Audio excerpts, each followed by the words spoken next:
As you undoubtedly know, Joe Scarborough and Mika Brzezinski were Trump's biggest boosters in 2015. They loved Trump. They went down to Mar-a-Lago constantly. They talked about him as their friendship with him. They did everything to boost him. And then right when Trump was ready to run in the general election, and there are a lot of reports Joe Scarborough wanted to be his vice president, and Trump obviously didn't pick him and picked Mike Pence instead, they turned on a dime. Now, part of that was because MSNBC had become such a vehemently anti-Trump network that the only people watching were people who hated Trump and believed he was Hitler and a Russian agent, and no show could survive on that network unless they were as vehemently opposed to Trump as the rest of the network. But it was also because there was a personal interest there that they felt pushed away. And the thing that Joe Scarborough needs more than anything is to feel like he's important, that he's listened to by people in power. That's why he worshiped Trump and served him in 2015 and 2016. And then when Joe Biden won, he became the biggest cheerleader of Joe Biden, insisting that anyone who questioned Biden's cognitive abilities was lying, that he personally was with Biden many times, and that he could run laps around any of the Republicans questioning his cognitive abilities, including Kevin McCarthy and people like that he was sharper than ever. And he was constantly calling Trump a threat to democracy and just defending the White House line to the point where Joe Biden, it was well known, his favorite show on TV was Morning Joe, because he would tune in every day and see Joe Scarborough defending him and heralding him in every one of his positions. And that's what Scarborough likes. Oh, Joe Biden listens to our show. And now that Biden is on the way out, the Democrats are rejected, and the new power is Donald Trump. Listen to what Joe Scarborough and Mika Brzezinski, who have spent the last 7 years calling Trump Hitler, a white supremacist, a Nazi, someone who wants to kill women. Listen to what they degraded themselves, humiliated themselves by doing in their own words. Over the past week, Joe and I have heard from so many people, from political leaders to regular citizens, deeply dismayed by several of President-elect Trump's cabinet selections, and they are scared. Last Thursday, we expressed our own concerns on this broadcast and even said we would appreciate the opportunity to speak with the president-elect himself. On Friday, we were given the opportunity to do just that. Joe and I went to Mar-a-Lago to meet personally with President-elect Trump. It was the first time we have seen him in 7 years. Now, we talked about a lot of issues, including abortion, mass deportation, threats of political retribution against political opponents, and media outlets. We talked about that a good bit. And it's going to come as no surprise to anybody who watches this show, has watched it over the past year or over the past decade, that we didn't see eye to eye on a lot of issues, and we told him so. What we did agree on was to restart communications. My father often spoke with world leaders with whom he and the United States profoundly disagreed. That's a task shared by reporters and commentators alike. We had not spoken to President Trump since March of 2020, other than a personal call Joe made to Trump on the morning after the attempt on his life in Butler, Pennsylvania. In this meeting, President Trump was cheerful, he was upbeat, he seemed interested in finding common ground with Democrats on some of the most divisive issues. And for those asking why we would go speak to the president-elect during such fraught times, especially between us, I guess I would ask back, why wouldn't we? 5 years of political warfare has deeply divided Washington and the country. We have been as clear as we know how in expressing our deep concerns about President Trump's actions and words in the coarsening of public debate. But for nearly 80 million Americans, election denialism, public trials, and January 6th were not as important as the issues that moved them to send Donald Trump back to the White House with their vote. Joe and I realized it's time to do something different. We're like and that a week starts away, with not only talking about from Joe and Mika allowing Donald Trump to call into their show again. Something that no news show ever does for a politician. But that those two did all the time in 2015 because of how much Trump saved their jobs and brought them ratings. Let me just note a couple of things. First of all, I mean, there's so much to say about that, but so I'm just going to try and restrain myself. First of all, note how Mika says Trump was upbeat and cheerful. I'm sure he was. He loves nothing more than when he forces people to make pilgrimage to him and bend the knee because they need him for something, especially the people who have bashed him the most. And now they have to plead for an audience with him, and he grants it. But they have to fly to him, and they're not even there for an interview. They don't get an interview out of it. They're just allowed an audience with him to meet with him because they're so desperate to recreate a relationship with Trump in order, again, to feel like they're proximate to power. The worst desire for someone who purports to be a journalist in any way, craving to be close to power instead of adversarial to it. But also because Donald Trump is the only thing that can bring them an audience. There's no more MSNBC audience, as we're about to show you. They need Trump. He obviously doesn't need them at all. Now, I was on, the other thing I just want to say too is, as you might know, Mika Brzezinski's father was Zbigniew Brzezinski, who was an actual diplomat, a national security advisor, and a national security expert, much sought out through the 70s and the Carter administration into the 80s and the 90s. She compared that dumb duo, that pundit duo, to her father, as though they're just doing what her father did, like going around the world trying to facilitate peace. But they're like, my father often said, you have to talk to people who you don't like. We're there to solve the divisiveness in the nation. Oh, that's why they went to Mar-a-Lago, because they're there as peacemakers on behalf of the country. Like her father flew around the world meeting with adversary countries to negotiate peace deals. As though I just think about the self-importance to be able to try and pretend that that's the reason that you went there, as opposed to crawling on your hands and knees because you're desperate for Trump to talk about your show, to watch your show, to come on your show, because they have nobody else on. Now, earlier today, as I said, it was on Megyn Kelly's show. We also spent a good amount of time on this. We had a hard time controlling ourselves. We tried to move on to other topics, but it was just so much material to mock but also to derive meaning from. And we were going to show you, before I went on, we were talking about putting together a montage of all the things that Joe Scarborough and Mika Brzezinski were saying about Trump before he won. She was saying, for those of you who asked, why would I go there? I would ask you, why wouldn't we? The reason you wouldn't is because you claimed he was Adolf Hitler, that he was deliberately going to kill women. He was going to put his critics like you into concentration camps. Maybe they really believe that, and they're trying to avoid the concentration camp by currying favor with him, which would be even more pathetic. Here's just a little taste of what those two have been saying about Trump for the last several years. And this was put together by Megyn Kelly's show. Okay, this is so juicy. I'm so thrilled you're here for this. You deserve this, Glenn. You deserve this after your chest infection and the whole thing. Glenn out. Glenn is back in. He's the best president. Here, let's just start with, we'll do it in reverse order. SOT 2, what they were saying ahead of the election. When is the time to sound the alarm? When is the time to start saying, well, does this look like Germany in 1932? His obsession with Hitler that has now come out. This is not a reach. I could go back and talk about Nazi Germany, and I do it without any concerns whatsoever. Who they are running against.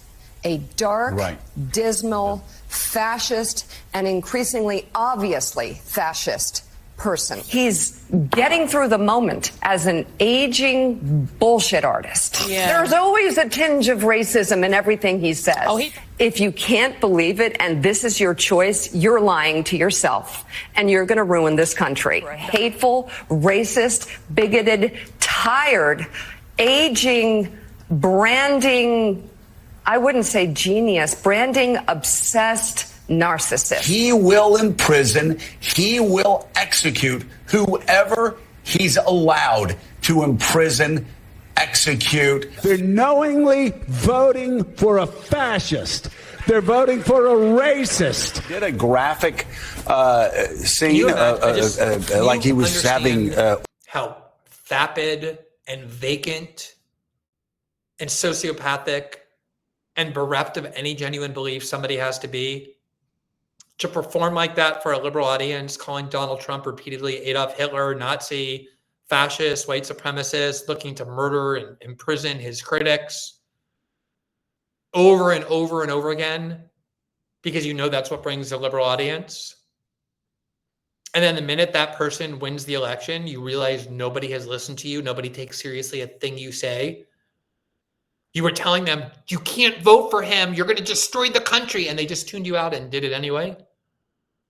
And you realize your own irrelevance. And now you're desperate to A, find a way back to what you think is relevance, and B, to find a way to get your audience back. And so you go down, you fly down to the kingdom of Adolf Hitler, and you meet with him privately, and you tell him how important it is to you to reestablish a relationship. These people don't believe anything they've been saying, Kamala Harris's closing argument was Trump is a fascist, and then Joe Biden, when he wins, warmly welcomes Hitler to the Oval Office and says, we're here to do anything that you need to facilitate a smooth transition back to power, Mr. Hitler. And Democrats, the liberal audience, the herd who did believe this, have to watch this, and they realize now none of them ever believed it, who were leading them to believe it. Charlemagne the God was indignant when Biden invited Trump to the White House, because he rightly said, wait, we thought Trump was Hitler. Why are you inviting him to the White House?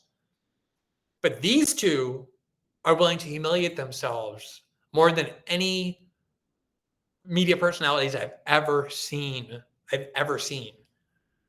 Here's a clip from Megyn Kelly in 2017 when she still worked at Fox. She obviously understood cable news as well as anybody, still does. But especially she was very attuned to it then because she was still at Fox. Here she was talking with amazement, not just about how Trump saved the jobs of so many people in cable who were on the verge of being fired in 2015 because nobody was watching their show, but also these two in particular, Mika Brzezinski and Joe Scarborough, all that they did to curry favor with Trump. Let's watch that. So my executive producer and I had long talks about what's fair as opposed to just what rates.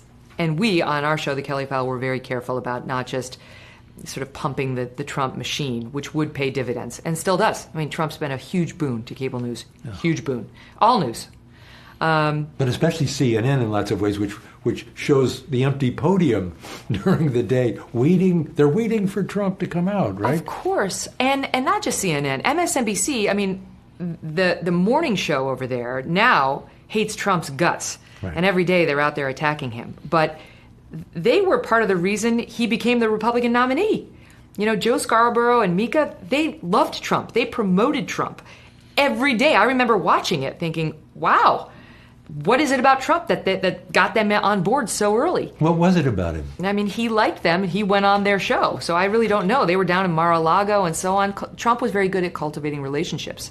And trust me, he tried to cultivate a relationship with me too. But I was a journalist and I understood I needed to keep him at arm's length. Like you do all the candidates. You can be cordial, you can be nice, you can be friendly, but it is at its heart an adversarial relationship, you know, that of a politician and a reporter. But yeah, of course, he boosted their ratings. He boosted CNN's ratings. I mean, the Today Show used to take phoners from Trump once a week. All right, it wasn't just Fox and Friends putting him on back when he was on The Apprentice. The Today Show was allowing a presidential candidate to do a phoner once a week. And why? Because he rates. That's why. It's mercenary. Yeah. And look, you can make the argument, oh, well, it's a journalistic principle. He's the Republican frontrunner, or he eventually was the Republican nominee. It's completely unfair. He could be sitting there with notes, and now we know from reporting that's come out, he was. He was sitting there with notes. That's not okay. You know, it's not the worst fraud I've ever heard of in my life. Foreign policy views of Megyn Kelly that you dislike. I dislike them as well. But to her credit, I go on her show all the time. And we actually had a debate one of the last times I was on about our differences about foreign policy, about 9/11. It was when TikTok banned the 9/11 letter, and whether Muslims hated the United States because they hate our freedom and our religion, or whether it's because they hate our foreign policy. So you can go watch that. We have our differences. That's fine. But one thing I will say about Megyn Kelly, she will interview any politician, including one she loves. She loves Ron DeSantis, loves him. Go and watch the interview that Megyn Kelly did with Ron DeSantis when Ron DeSantis was running for president, even though Megyn obviously not just liked him, I would say that that was her favorite candidate. She asked DeSantis probably the hardest questions that he had been asked throughout the presidential cycle. Because, as she says, at the heart of this relationship is an adversarial one, especially when you're a working journalist. And Joe and Mika were worshipful of Trump when it served their interests, and they became haters of his, of the most virulent kind, and now they're back to crawling around in his office, begging for some attention. One of the reasons this is happening is because it is hard to overstate the extent to which liberals have tuned out of politics, especially the networks that they were watching, telling them that Trump was going to prison any moment, that Trump was on the verge of going to be being prosecuted, that Trump was a traitor, that everybody knew that Kamala was going to win, that women were going to rise up. And then after the election, they're like, none of what we believed was true. And not only that, but it seems like these people that we are paying attention to have zero influence because nothing that they were saying resonated with the broader country. We're in this tiny little bubble. They realize that, they feel helpless, they feel misled, and they are in droves abandoning politics in general, but especially these people who they feel misled by in particular. MSNBC's audience has all but disappeared. And I just want to show you the numbers just to emphasize how true that is. Let's look at this. Here you see, these are the primetime numbers for Fox News, CNN, and MSNBC. And this is showing the number of people who watch these primetime programs on these major networks who are in the key demographic, which is 18 to 54. Advertisers don't care about people above 54, 55 and older because they feel they're set in their ways. They aren't really reachable. As consumers, the only people they consider influenceable are people who are 18 to 54. That's the only monetizable audience. You could have 10 trillion senior citizens watching your show. Advertisers don't care about them. They don't want them. They won't pay for them.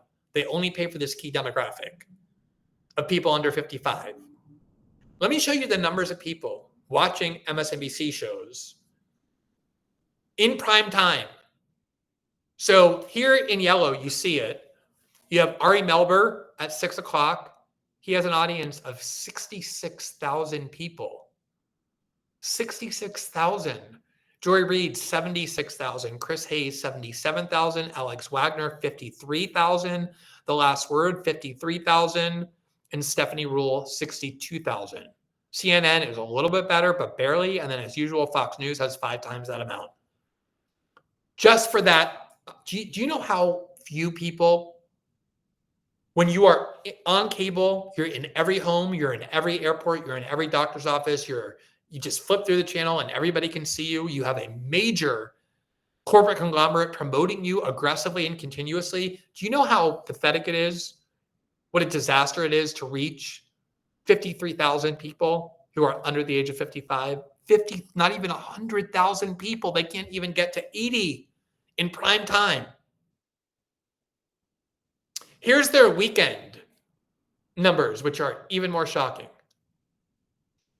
They have a 4 p.m. show, MSNBC reports. Listen to how many people they got.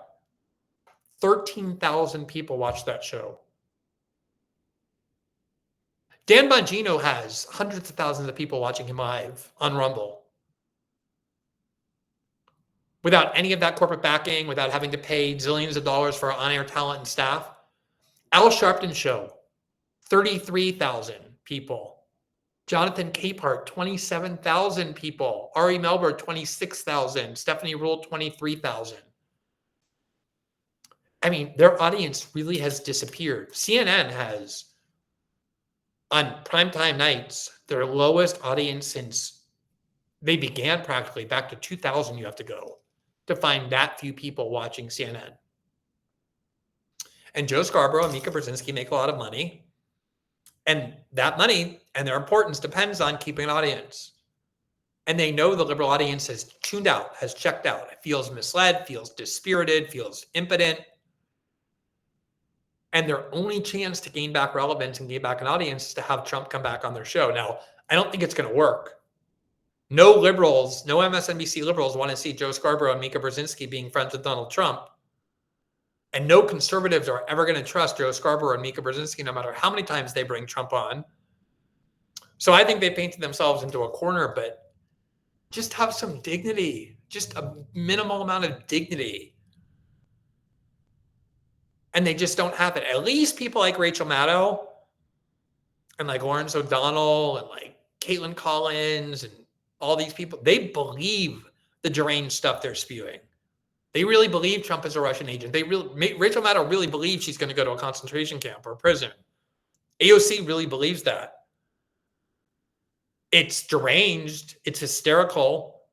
It's unhinged beyond belief, but at least there's some authenticity to it, which I respect more than these two who are just such craven, vacant opportunists who will say and do anything just to advance themselves a little further, to enhance their relevance just a little bit more. Calling someone Hitler for 4 straight years, 6 straight years, a racist, a white supremacist, a dictator, someone who's going to kill women, and then admit that you crawled on the floor and begged for an audience with him, got one, and tried to encourage him to talk to you again. And now you already see Joe Scarborough, as we showed you, framing the things he's saying, including opposing Tulsi Gabbard, as though he cares about Trump. He wants what's best for Trump. He believes Trump's now watching his show, trusting what Joe Scarborough is saying. So he's like, I'm not criticizing Donald Trump for this appointment. He has the right to appoint who he wants. It's just bad for Trump to have Tulsi Gabbard at the head of these intelligence agencies. That's what his plan is. And it's so transparent. And it's just a form of self-degradation, unlike any I've seen before. But the reality is that these people finally, not just these two, but that whole wing of the corporate media is having to grapple with the fact that nothing they say resonated. This whole time they've been talking to a tiny little liberal bubble of like-minded people who live in these tiny enclaves with like-minded people. So many of them are on an exodus from Twitter because they want to go to some other social media site where only they exist. They're actually retreating even more into this bubble because they finally are grappling with the fact that no one believes them. No one trusts them. Polls have showed it for so long. They didn't want to believe it. Now they have to. And they're in kind of a panic.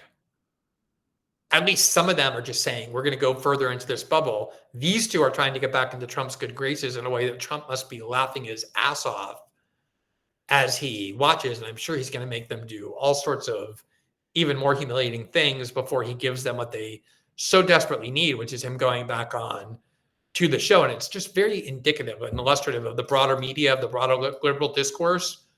They just can't justify to themselves anymore that anything that they're doing is true or relevant or has any impact whatsoever. And it's kind of cathartic and delightful to see. Thanks for watching this clip from System Update, our live show that airs every Monday through Friday at 7 p.m. Eastern, exclusively on Rumble. You can catch the full nightly shows live or view the backlog of episodes for free on our Rumble page. You can also find full episodes the morning after they air across all major podcasting platforms, including Spotify and Apple. All the information you need is linked below. We hope to see you there.